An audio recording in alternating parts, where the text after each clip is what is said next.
A German scientist declares his conversion to Islam after a remarkable scientific discovery in Surah Al-Kahf. But before we begin, if you love God, don't miss the chance to leave a like, subscribe to the channel, and mention the name of our Prophet Muhammad in the comments, as it might testify for you on the Day of Judgment. This scientist tells his story saying, "I was at an airport when a young man gifted me a translated copy of the Quran. I thanked him and took it out of courtesy, but inwardly I wasn't interested in it, planning to dispose of it later. However, fate had it that I forgot it in my pocket and boarded the plane. With a long journey and boredom, I felt the book in my pocket, so I took it out and started browsing through it. My eyes fell on a verse in Surah Al-Kahf, and you see the sun when it rises, inclining away from their cave on the right, and when it sets, passing them by on the left.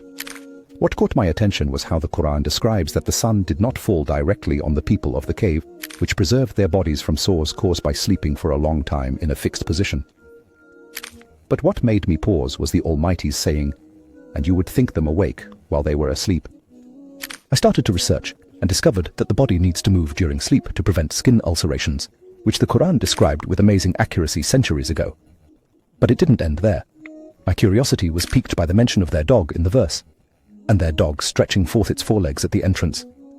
How did the dog remain in the same position without its skin being harmed?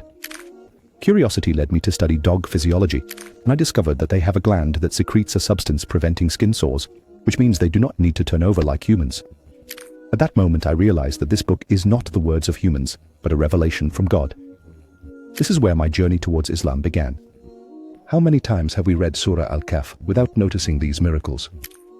In conclusion, share this video as an expression of your love for the messenger of God. And remember, whoever spreads good will receive its reward as if they were the doer.